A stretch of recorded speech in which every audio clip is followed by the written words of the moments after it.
প্রিয় বন্ধুগণ, আমি এখন যে জায়গাতে দাঁড়িয়ে আছি ঠিক পিছনে দেখতে পাচ্ছেন কত সুন্দর একটি মসজিদ। মসজিদটি অবস্থিত শ্রীনগরে। আমরা চাইলে আল্লাহর ঘর কত সুন্দরভাবে তৈরি করতে পারি।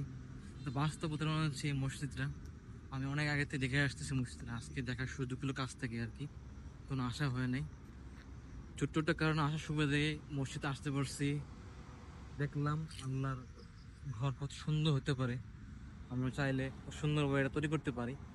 ইভেন আপনার যদি দেখায় ব্যাগ ক্যামেরা অংশ থেকে প্রত্যেকটা সৌন্দর্যকে ওনারা ফুটে তুলছে মসজিদটাতে।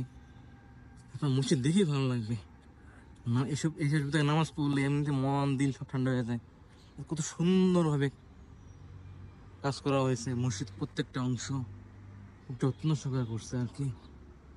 এবং আমার কাছে অত্যন্ত ভালো লাগতেছে মসজিদটা এসে। যাচ্ছিলাম বাস থেকে নেমে গেলাম ফার্স্ট মসজিদটা দেখার জন্য আর কি। আগেও আসছি কিন্তু এদিকে মসজিদে আসা হয় না কখনো। তো এটাই আর কি। ইনশাআল্লাহ শ্রীনগর আসবেন অবশ্যই, মসজিদে আসবেন, ভিজিট করে যাবেন, নামাজ অবশ্যই পড়বেন। এখন তো নামাজের ওয়াক্ত না। হ্যাঁ, ইনশাআল্লাহ নামাজের ওয়াক্ত হলে থাকি যদি অবশ্যই নামাজ পড়ে যাব। সব ভালো থাকবেন, সুস্থ থাকবেন। আল্লাহ হাফেজ। আসসালামু আলাইকুম রহমতুল্লাহ।